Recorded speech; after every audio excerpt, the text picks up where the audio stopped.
یعنی لکھوایا بھی انہیں نہیں ہے، لکھا بھی انہیں نہیں ہے، اور وہی تھے امیدوار اسلام آباد ہائی کورٹ کے چیف جسٹس بننے والے عامر فاروق کے بعد، اور وہی امیدوار تھے سپریم کورٹ جانے والے. تو بھاجی انہوں نے رستے جو پیغنے روڑے خطا کا مسئلہ جو ہے خط والا مسئلہ یہ روڑے بن کے سامنے آ گئے. اب ان کے لیے یہ راستے بند ہو گئے کیونکہ اب جو طریقہ کار ہے یعنی یہ موجودہ چیف جسٹس نے جس انداز میں مطلب تعیناتی کا سلسلہ جو ہے اس کو ایک سسٹم میں ڈال دیا اس میں ان کی باری کوئی نہیں آئے گی. معاملات گڑبڑ ہیں کیونکہ ساری چیزیں دیکھی جائیں گی تو میرٹ پہ وہ رہ جائیں گے پیچھے. اب وہ جو بات ہے جو انصار عباسی کر رہے ہیں کہ 3 بندے ہیں عمران خان کے قریب بھی ہیں، ایک ریٹائر جنرل ہے، اور میں نے پہلے بھی کہا تھا کہ ان میں ہیں جنرل بھی ہیں، صحافی بھی ہیں، ایم این ایس بھی ہیں، ایم پی ایس بھی ہیں. تو کہہ رہے ہیں یہ وہ ہیں جو عمران خان کو تو چھوڑ گئے لیکن عمران خان سے انہیں ہمدردی ہے. تو وہ یہ کوشش کر رہے ہیں کہ یار گرمی آنے سے پہلے جناب کپتان جڑا باہر آ جائے، لیکن جو حالات ہیں وہ اس بات کی چغلی کھا رہے ہیں کہ نہیں، ابھی گرمیوں میں انہیں امتحان دینا پڑے گا، بلکہ ہو سکتا ہے کہ اڈیالہ جیل سے انہیں کہیں اور کر دیا جائے. شور تو تھا مچھ جیل کا، مچھ جیل بڑی خطرناک ہے، لیکن اس سے پہلے ایک اور خطرناک ہے جو ہائی الرٹ جیل ہے وہ ہے ساہیوال کی.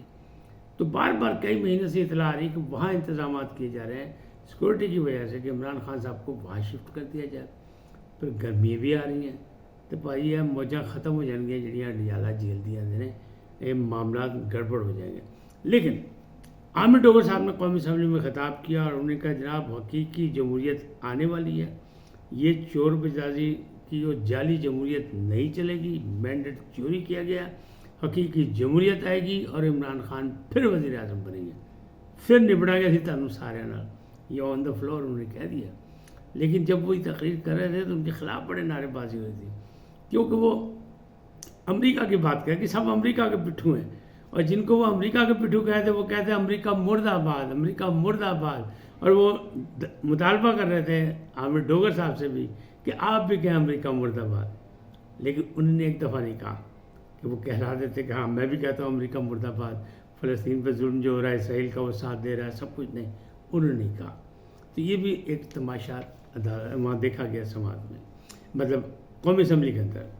بہرحال یہ ساری چیزیں جو ساتھ ساتھ چل رہی ہیں، اب وہی لوگ کوشش کر رہے ہیں کس طرح عمران خان کی رہائی ہو جائے، مذاکرات ہو جائے اسٹیبلشمنٹ سے. لیکن اس تمام چیزوں کے لیے، اس کو مثبت نتائج کے لیے ضرورت ہے ایک تعویذ کی، ایک ایسے تعویذ کی جس سے 9 مئی کا واقعہ جو ہے اس کو بلایا جا سکے، اور وہ تعویذ ابھی کسی کے پاس نہیں ہے. میری اطلاع تو یہ کہ ابھی وہ تعویذ کسی کے پاس نہیں ہے، اس لیے وہ واقعہ بلایا نہیں جائے گا. اور جب تک 9 مئی کا واقعہ ہے تو باقی معاملہ چھوڑ دیں. 190 ملین جو ہے اس میں القادر ٹرسٹ والا، اس میں بھی ان کو سزا ہونے کی چانسز ہیں، اور لیکن جہاں جو سزا ہوئی ہیں توشہ خانہ میں یا سائفر میں وہاں اپیلیں چل رہی ہیں. کچھ بھی ہو سکتا ہے، اور سیاسی مقدمات بنتے ہیں. اگر یہ کہا جا رہا ہے سیاسی تو سیاسی بنتے بھی ہیں، ختم بھی ہوتے ہیں، جیسے یہ میں ایک سے زیادہ بار کہہ چکا ہوں، اور نواز شریف کی مثال بھی سامنے ہے، پہلے بھی ہے. اب وہ بندہ جس نے یہ کہا تھا، یعنی فی الحال تو ابھی یہ معاملہ گڑبڑ ہے عمران خان صاحب. اب ایک صاحب نے جو ایک بیان دیا تھا کہ عمران خان کی قید ایسے ہی ہے جیسے قائد اعظم کو جیل میں ڈال دیا جائے. وہ نام نامی کون تھے؟ وہ تھے جناب رویداد خان صاحب، ایک طاقتور بیوروکریٹ جنہوں نے 1948 سے اپنا کیریئر شروع کیا. وہ سندھ کے بھی چیف سیکرٹری رہے اور کے پی کے بھی چیف سیکرٹری رہے، بہت اہم عہدوں پہ رہے، اور M D P T V بھی رہے، بڑے معاملات میں رہے. لیکن ان کا خاصا جو تھا وہ تھا بیوروکریٹ تھے. 101 سال کی عمر میں وہ رخصت ہو گئے، یعنی اللہ کو پیارے ہو گیا. انہوں نے یہ بیان دیا تھا کیونکہ وہ بھی حمایتی تھے، وہ بھی پیار کرنے والے تھے، وہ بھی فین کلب میں تھے عمران خان صاحب کے. انہوں نے یہ اتنی بڑی بات کر دی تھی کہ ایسا جیسے قائد اعظم کو جیل میں ڈال دیا جائے. بہرحال لیکن ان کے کارنامے کیا، ان کے کارنامے ہمیشہ یاد رکھے ہیں.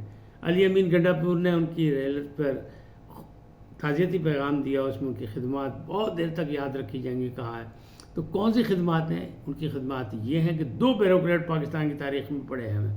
ایک ہے غلام اسحاق خان جو صدر پاکستان تک رہے اور انہوں نے ہر جمہوری حکومت سے لڑائی لڑی، ہر جگہ اپنا کام دکھا. اور ایک یہ رویداد خان صاحب تھے، ہر مارشل لا کے دور میں یہ موجود تھے ہر مارشل لا لگانے والوں کے ایڈوائزر تھے. ہر جگہ جب جمہوریت کی بساط پڑی تھی، یعنی جمہوریت کو لانے کے لیے بھی ہر دور میں انقلاب لانے کی بھی کوشش کرتے رہے، تجاویز دیتے رہے، اور ہر دور میں وہ مارشل لا بھی لگواتے رہے. تو یقینی بات ہے ایسی خدمات تو مانی جائیں گی کہ جناب وکٹ کے دونوں طرف کھیلتے تھے، خوب کھیلتے تھے. اللہ ان کی غلطیوں کی کوتاہیوں کو معاف کرے، کیونکہ اب تو وہ رخصت ہو گئے، لیکن بڑی عمر پائی. 101 سال ان کی عمر میں وہ رخصت ہوئے دنیا سے. کارنامے جو تو کیے اس میں انہوں نے پاکستان میں جمہوریت کو مضبوط نہیں ہونے دیا. یہ ان پہ الزام ہے کہاں تک ہے کہاں نہیں، لیکن ان کی اپنی کتاب میں بہت سے واقعات لکھے ہوئے ہیں اور پوری تاریخ بھری پڑی ہے کہ ہر دور میں ساتھ دیا، ہر دور میں اقتدار تک رہے، ہر دور میں اہم پوسٹوں پہ رہے، مشیر بھی رہے، وزیر اعظم کے مشیر بھی رہے، صدر کے. تو ان کے پاس بے تحاشا یعنی عہدے ان کے ساتھ بڑی محبت کرتے تھے. ہر وقت ان کے ساتھ جان نشاور کا ہر عہدہ ان کو ملتا رہا اور وہ اپنا کام کرتے رہے. اب وہ فین کلب میں تھے عمران خان صاحب کے، تو انہوں نے اتنا بڑا بیان دے دیا کہ قائد اعظم. اچھا یہ بھی ہوگا جب فاطمہ جناح ہاری تھیں اور جشن منا رہے تھے گوہر ایوب خان صاحب کراچی میں، تو وہاں فساد ہو گیا تھا، وہاں ان پہ قتلانہ حملہ بھی ہو گیا تھا، وہاں لوگ مرے بھی تھے. تو اس وقت بھی رویداد خان صاحب تاریخ کے حوالوں سے کہنے والے کہتے ہیں اس وقت کراچی کے کمشنر تھے، یعنی وہ بھی روکنا انہی کا کام تھا لیکن نہیں روک سکے تھے.